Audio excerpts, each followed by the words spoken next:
Are we back? I think we're back. Yeah, some of you out there watching this months from now are not going to get what I'm doing here. But a couple of hours ago, there was a worldwide basically a YouTube global outage, which wasn't just affected here, of course. It was pretty much all over the world. It lasted for about a couple of hours, but as you can see, we're back now, and there was a little bit of a fear for me that I wasn't going to be able to get this done tonight. But we're here. We're here to talk about the films of August 10th, 2012, and, you know, why should I be denied the chance to give you some reviews of some great movies like The Bourne Legacy? Actually, you two, could you go down again so I don't have to talk about these movies, please?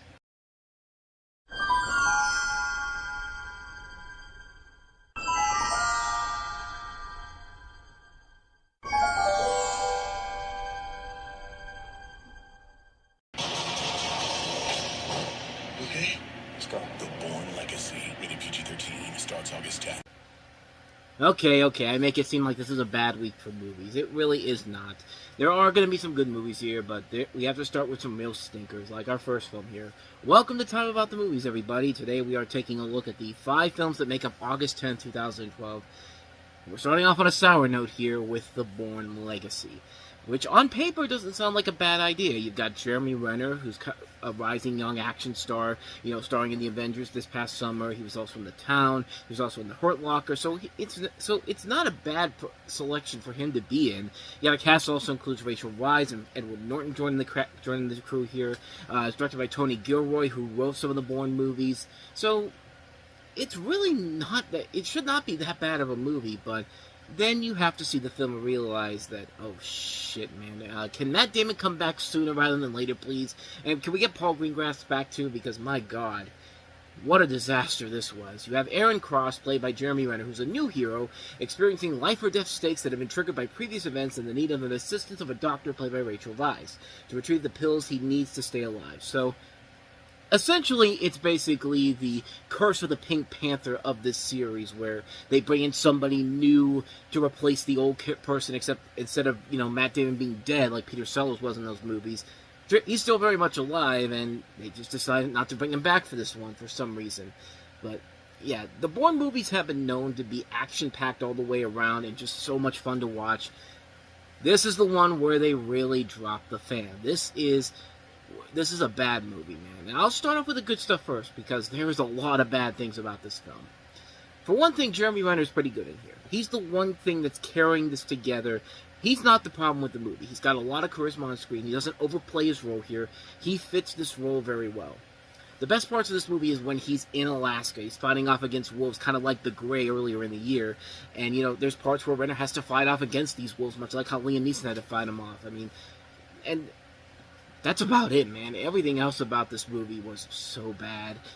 First off, Rachel Weisz's character. I love Rachel Weisz, don't get me wrong, but I don't know what the hell they were thinking. She was so fucking annoying in this movie. She's basically this film's equivalent of Kate Capshaw's character from Indiana Jones and the Temple of Doom. What's her name? I can't figure it out, damn it. Willie Scott. I knew it was that name. I just couldn't get into my head when I needed it to be there. But, yeah, she's basically this version's Willie Scott.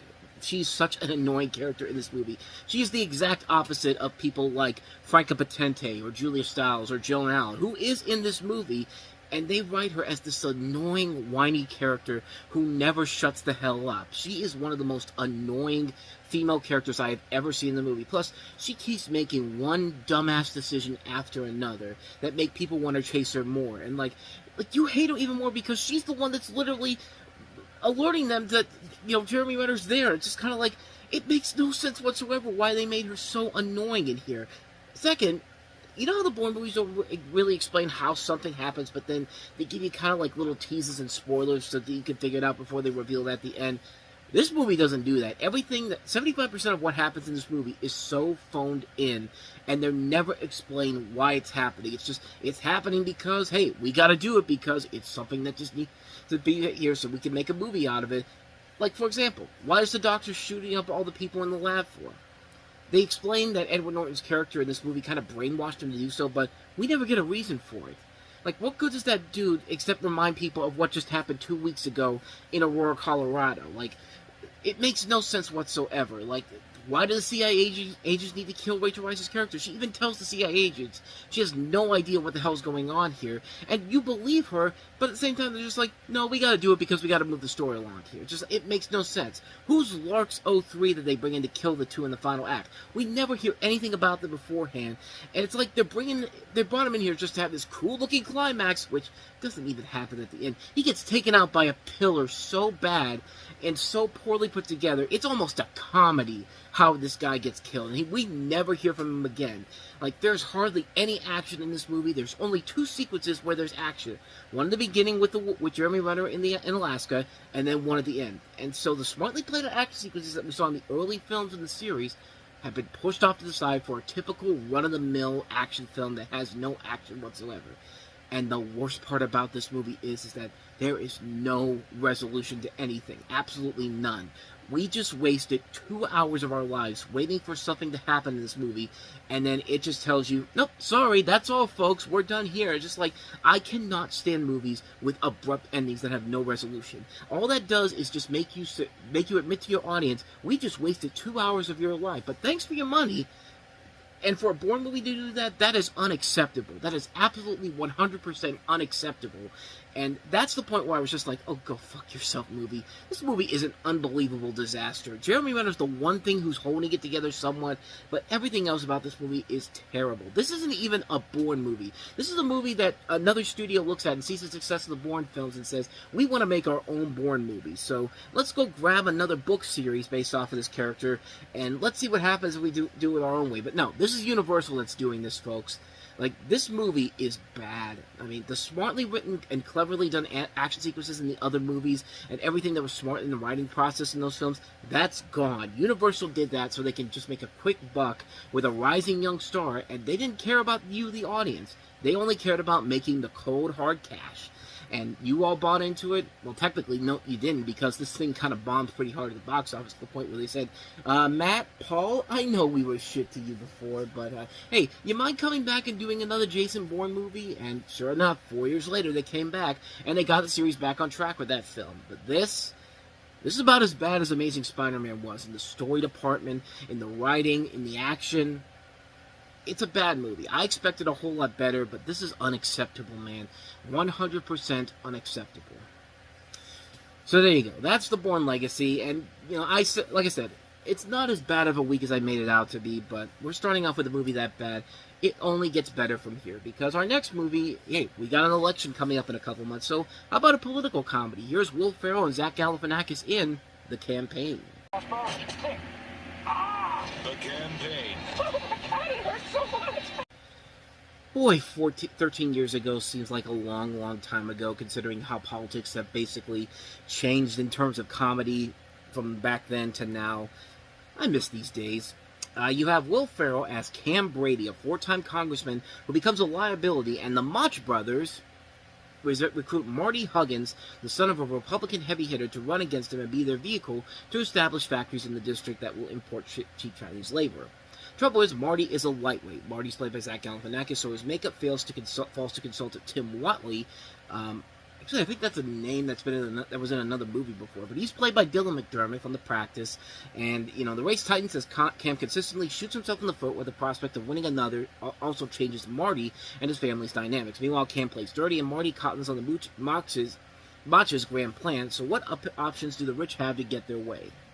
The Machos are played by John Lithgow and Dan Aykroyd, and if you haven't figured it out already, you can pretty much tell that this was Will Ferrell trying to do his own version of Trading Places. And this would not be the last time he tried to do it, but this would be the more successful of the two, because Get Hard is pretty bad. I mean, that one's more of a ripoff of Trading Places, but at least this one takes a little bit of the ideas from Trading Places and actually does it in a way to make for a very funny comedy. This actually is a much better movie than I think a lot of people made it out to be when those trailers first came out, because this thing didn't do a whole lot of good business at the box office. It did decent numbers overall, but it really kind of came and went, and nobody really ever talked about it anymore. But this was actually a really funny movie, man. I was actually really impressed. This is probably the best Will Ferrell film I had seen up for a little bit at that point, because he was making some pretty bad comedies one after another. He got a couple of decent ones here and there, but this is kind of a return to form for him, and it made for a really funny film. I like the banter between him and Zach Galifianakis.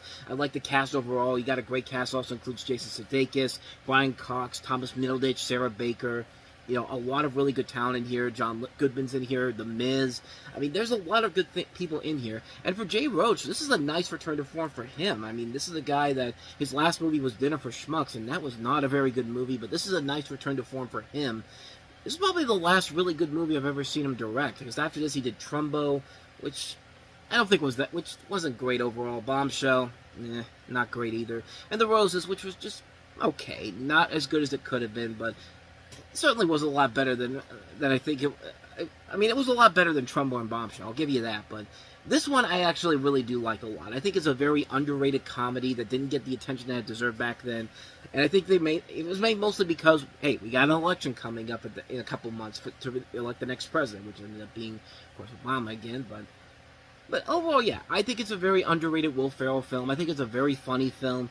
It's definitely worth checking out. Go back and look at this and see how funny it was to make fun of politics back in 2012 compared to now. But yeah, it works. It's a very funny film. I enjoyed it a lot, the campaign. So let's go ahead and take a look at our next film, and that's Tommy Lee Jones, Meryl Streep, and Steve Carell in the romantic comedy Hope Springs. What is it, hold hands in public, sing a serenade? It's sex. We should just get our things and go. Hope Springs, rated PG-13. Michael Scott's been having those crazy fantasies about, you know, Agent K banging whatever character whatever famous Meryl Streep character you can think of. I mean, that was a joke that I had more planned for, but that really didn't go anywhere. But that should not take away, my bad joke should not take away from the really good movie that is here, because this is a really good movie. You have Tommy Lee Jones and Meryl Streep as a middle-aged couple whose marriage have declined until they are now sleeping. They get separate rooms and barely interact with it in any meaningful, loving way. So Meryl Streep's character has had enough and finds a book by Dr. Phil, played by Steve Carell, who inspires her to sign them up for their doctor's intensive week-long marriage counseling sessions. Although Arnold, played by Tommy Lee Jones, sees nothing wrong with their 30-year-long marriage, he reluctantly agrees to go on the expensive excursion. What follows is an insightful experience as Dr. Phil manages to help the couple understand how they have emotionally drifted apart and what they can do to reignite their passions. Even with the doctor's advice, the two find that renewing their marriage's fire a daunting challenge for them both. And you know, this is a really good movie. It's directed by David Franco, who we've talked about a lot of his really good stuff before. Marley and Me, The Devil Wears Prada. His last movie, I think, was one of his best films with The Big Year. This might be his last really good movie he's ever made, because following that, he's done One Chance, Collateral Beauty, Jerry and Marge Go Large. So yeah, not very good films overall, but this is a really good film. It's a film that is very well done. Actually, the writer of this is Vanessa Taylor, who was one of the creators of one of the main writers on Game of Thrones, which certainly is a very interesting pedigree to go from. Actually, did she do Game of Thrones? Yeah, she wrote for Game of Thrones, but she actually is okay. She did Game of Thrones, but most notably, she was nominated for the Oscar for writing The Shape of Water. But I mean, I wasn't too far off with that one. But the movie works mostly because of Meryl Streep, Tommy Lee Jones, and Steve Carell. The three of them work off each other very well. It's cool to see Tommy Lee Jones in something that is very different from what we're used to seeing him in. We're used to seeing him as the gruff, always like looking like he's ready to kill somebody mentality. But in this movie, he gets a chance to show his lighter side, which is something we haven't seen from him in a long, long time. And you know, another opportunity for Steve Carell to broaden his acting chops as a whole too. And I think everything works very well in here. The comedy overall is really good. The dramatic elements are nicely done. It's a nice comfort food movie that you go into it, you watch for a couple of hours, and you never feel like you wasted your time with it. You feel like you get more out of it when you watch it. It's a really good film. And again, kind of an underrated film, because it didn't do gangbuster business at the box office. I mean, it did well enough to bring back its small budget, and it was nominated for a couple of awards for Meryl Streep, of course, because it's Meryl Streep. Not an Oscar, but a Golden Globe, People's Choice Award. And it really just kind of came and went when it did. I mean, it made the money and ran, and I think it deserves a lot more than that. I think it's a very solid romantic comedy, a well-made film. It's definitely worth it. I highly recommend checking out Hope Springs. So with all that said, let's go ahead and move on to our next movie, and it's another studio looking at the success of Jackass and saying, we can do that too. Let's go ahead and do it with, who do we have available right now? What extreme sports team do we have out there right now? Or extreme stunt team do we have? Nitro Circus? Hey, apparently Nitro Circus is the thing, so let's give them a movie, see what happens. All we've been hearing is there was never just one. Of course, there was never just one fake action movie with fake stunts. That's a sequel to a sequel you've already seen before from a book no one's ever read. Nitro Circus 3D, rated PG-13, in theaters everywhere August 8th. Okay, your first mistake was PG-13. That's your first mistake right there, because you're already telling the audience of Jackass, you're not going to get anything that's specifically tailored for adults only. No. We got to make this PG-13 so that the families can come and see it. Number two, that god-awful marketing campaign. Like, did you really think the Bourne Legacy was going to be successful enough that you had to make fun of the marketing campaign behind it and make it sound like make it even worse with that lame setup for a joke that wasn't even that funny to begin with? Third, this is a lame movie, man. But even if you're a big fan of Nitro Circus, this movie you deserve a lot better than this garbage. Motorcycle stunt riders perform death-defying tricks in state-of-the-art 3D. Okay, I'll stop. Risking life and limb by way of bikes, trucks, trikes, buses, motorcycles, and semis. These are the things of Nitro Circus, and therefore the movie, led by Travis Pastrana, Nitro Circus got to start back in the early 2000s with a collective of extreme sports buds starting to crank out DVDs of their backflipping, tumbling, face in the dirt, engine-propelled stunts. Yeah, so... you've got, Travis Pastrana in here. The only other big notable name... Oh, Rob Dietrich's in here, too. And Johnny Knoxville, too. Johnny Knoxville's in here.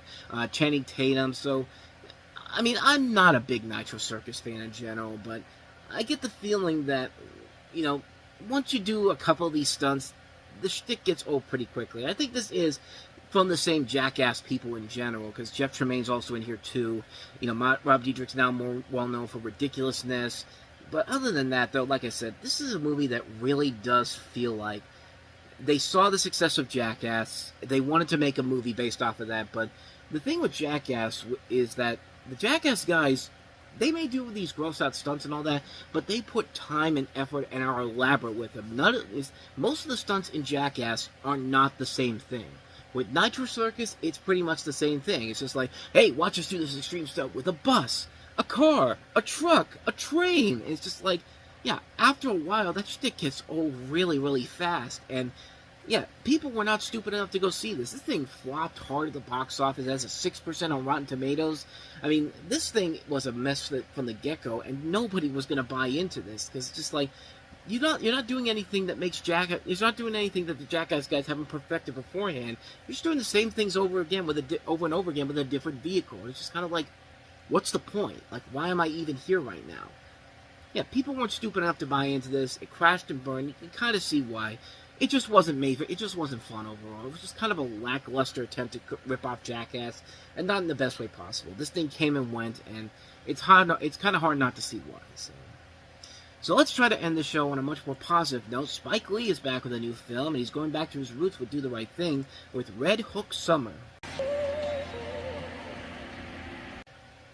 So this film is actually the sixth part of Spike Lee's Chronicles of Brooklyn series. It also includes films like She's Gotta Have It, Do the Right Thing, Crooklyn, Clockers, He Got Game. And so in the story, you have a story about a 13-year-old boy named Flick Royal from Atlanta who was sent to live with his preacher grandfather, the good Bishop Inakurose, in Red Hook, Brooklyn. I don't even know if I said that right, but...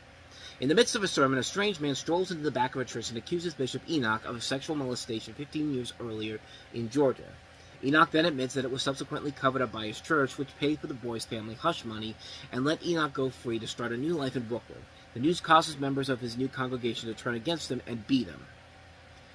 And the biggest problem with the movie overall is that it starts off with an interesting concept of a coming-of-age story, but then just takes this radical turn in the second half where you have to wonder, was Spike Lee making the script up here as he goes along? There's never really that sense of a consistency with the script and the pacing, and it really ruins the overall flow of the movie. You got good actors in here. I think Jules Brown was pretty good as Flick, and Clark Peters is also very good too. The rest of the cast doing a good job carrying the enjoyment of the film over. And one of the other things that really kind of bugged me about the movie was the fact that it is connected to Do the Right Thing to the point where, if I remember right, I think Mookie actually does show up in this movie. Yeah, it's literally a blink and you'll miss it cameo. It's like an uncredited cameo in here. And it never really feels like he's there for a specific reason. He's only there to kind of tie this back into Do the Right Thing. And even then, it's not really worth it in the end. It's just like, why'd you even bother trying to connect it with this? Why didn't you just make it your own thing?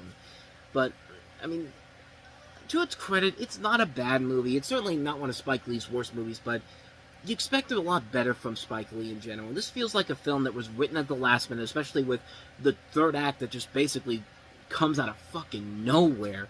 Like, the movie overall is just okay. I think it gets by with its cast. The cinematography by Kerwin Devonish, I think, is very well done. Plus, you can never go wrong with some good music by Judith Hill and especially Bruce Hornsby.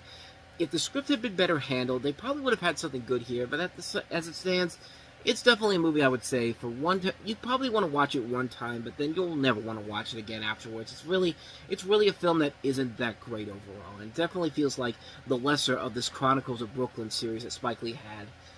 I mean, he really should have just worked more on the script overall before they finished the filming of this. Like, it really did feel like he was making the script up as they went along, and it just didn't work out as it should have. But not bad, but not good either. So, a mixed opinion on Red Hook so far.